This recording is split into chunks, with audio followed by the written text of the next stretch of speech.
Today we're out at Spring Mountain Motorsports Ranch in Pahrump, Nevada, about 45 minutes west of Las Vegas. One of my favorite tracks, and this is Charleston Peak North.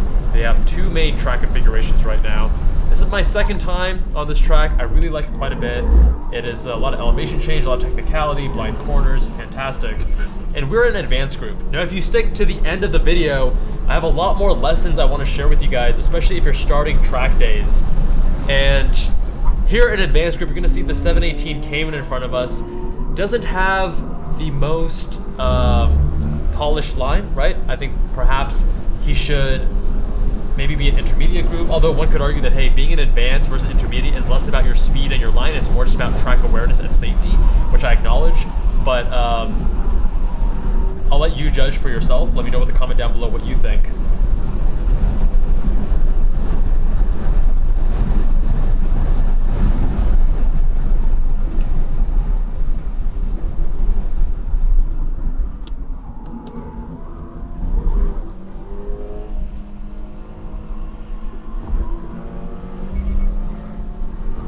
He doesn't realize my car's a lot slower, so I honk right there to just indicate, and then he gets the message.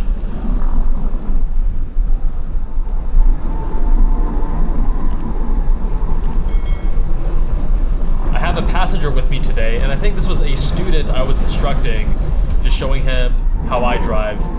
I have mixed responses with that, because sometimes when I show a student how I drive, I'm driving closer to the limit. They sometimes start pushing themselves a little bit harder, and sometimes too hard, and we need to reel it back.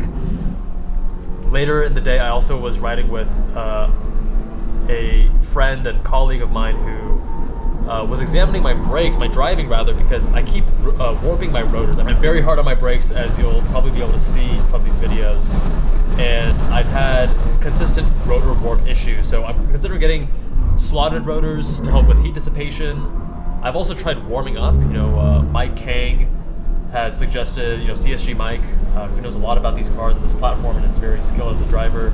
He's mentioned that I might just not be warming up my rotors and my brakes enough, but that doesn't seem to be the problem based on, I've done a couple warm-up laps before I really dig into it, and I still get that warping sensation under braking. So I've changed the rotors on both my FRS and this car many, many times. Now in front of us we have a C6 Corvette that we're slowly reeling in. And again, this is pointing to the lesson I want to talk to you guys more about at the end, which is that, a bit of oversteer that we caught. You're actually hindering your driver development and progress and skill progression if you have a car that is hard for you to push to the limit. It is better to have a slower car that you can push harder and get to that limit, because it'll allow you to be more comfortable with oversteer, with understeer, with limit handling behaviors. And even though the Corvette C6 is a much faster, more capable vehicle, with that driver behind the wheel, and there's nothing necessarily wrong with that, right? But I think a lot of us go to the track because we want to improve our skills, we want to become better, and it's exciting to see progress. And I think many people would have more fun if they focus on skill development rather than the fastest car that they can actually purchase and take to the track cost-wise.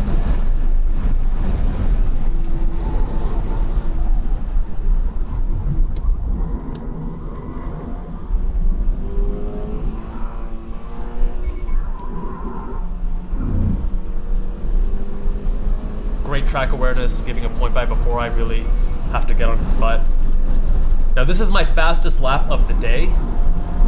By no means perfect. This is my second weekend out at the track, so I know it decently well, but there's still areas here and there that, as you'll notice, I can definitely shave a few tenths, and a skilled driver can shave more than a few tenths and shave a few seconds off of my lap time. Getting a lot of oversteer, still getting used to the car, having the camber bolts in the front and the stickier rubber, and having a little bit more of a sharper turn-in. This track day was back in May of 2023. We're driving in track mode, which has traction and stability turned off, so the car does get a little tail happy. But when I was tracking it stock, On HP Primacies, I just got a lot of understeer, understeer, understeer that eventually gave way to oversteer, but that extra negative camber in the front with the camber bolts plus the stickier rubber has really helped to neutralize the handling characteristics. Still have the same underlying understeer to that oversteer, but it's much closer to neutral now. I like to apex that earlier than the cone because the cones are set up to have very late apexes for the Corvette C8s that they do a lot of instruction with here with Ron Fellow School. And for those vehicles, a later apex is more appropriate, but for this vehicle, I find that an earlier apex tends to be a little bit faster. Now these turns right here, this is actually the first time in this configuration where they have this extended portion.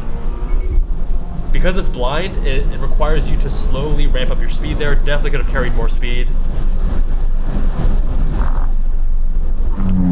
This is the full Charleston North configuration. Normally I do the truncated version, or rather the one time I did it before was the truncated version, I should say.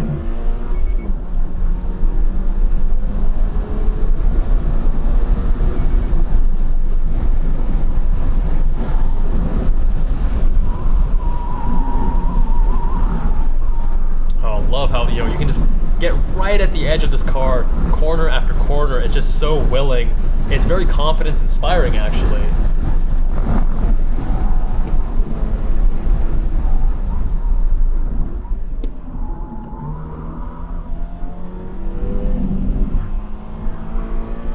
And back on the main straight.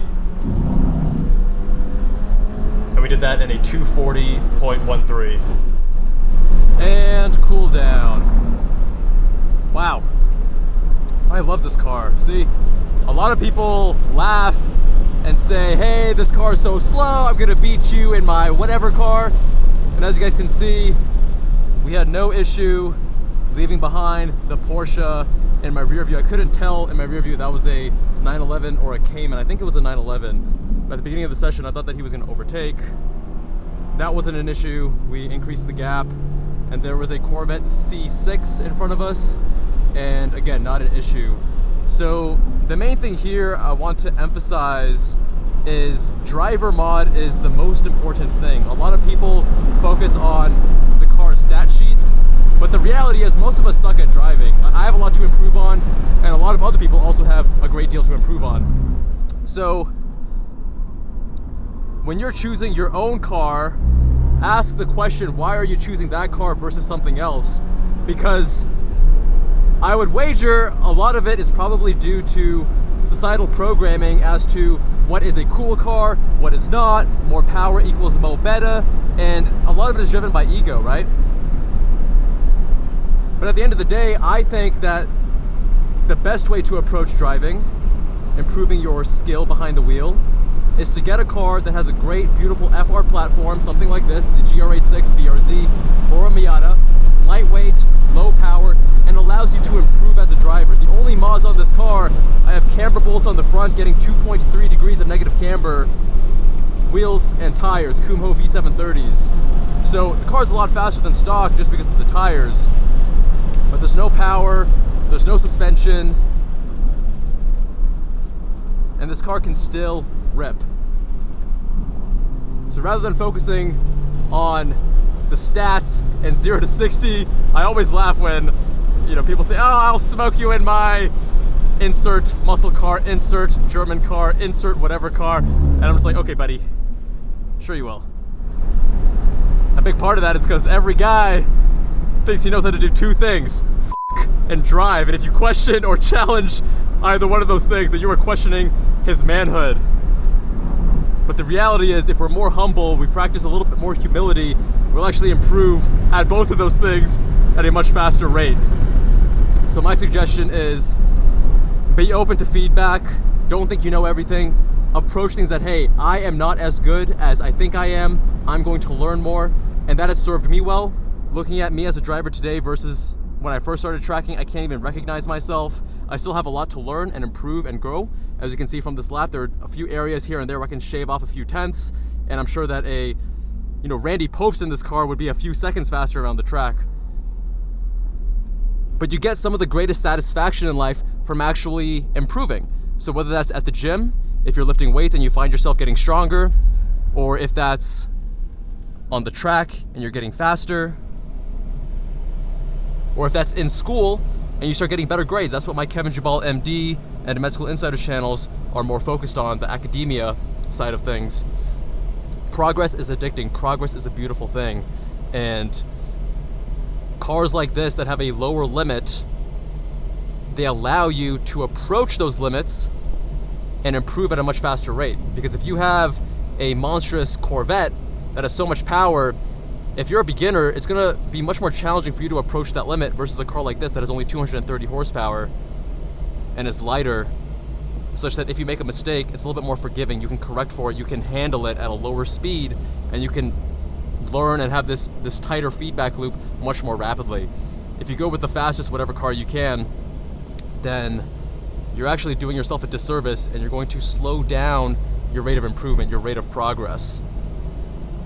For those who have been watching my channel for some time now, I probably sound like a broken record because I've said this many times, but I think it's so important. And I'm glad someone told me this when I was younger, because back then I was like, oh, BMW M2, I need that. That's gonna make me so much faster, I'm gonna love it, blah, blah, blah. And then a couple things happened. Number one, I drove an M2 and I was like, okay, this is not actually what I was expecting, and based on my preferences, it's not worth the money for me. And more importantly, I stuck to that person's advice. I stuck with my FRS at the time, which I think when I was considering replacing it, it was maybe 7 years old. I kept it for another 2 years, tracked it really seriously for 2 years, and it was such a great learning tool, and I'm really grateful for that experience. So I hope this video helps at least one car enthusiast, driving enthusiast, track enthusiast out there who's getting started, and gives them some perspective so they don't make the mistake that many have made before them. And again, I don't mean to say that there's a right way and a wrong way. All I'm saying is that if you are trying to improve your driver skill, it's not about the car. It's about the driver. The other thing is my brakes. I'm pretty hard on my brakes, as you probably saw on these laps. My rotors are getting warped, so you can feel the little shuddering. I gotta be extra aggressive on my cooling because I did maybe 5 minutes of cool down, and when I stopped my car, the rotors were still smoking. CSG pads holding up really well. I've done many track days on these pads, and they're still running strong. Anyways, much love, my friends. Thank you all so much for watching. Subscribe if you haven't already. If you disagree with me, tell me why in the comments down below. Much love, and I'll see you guys in that next one.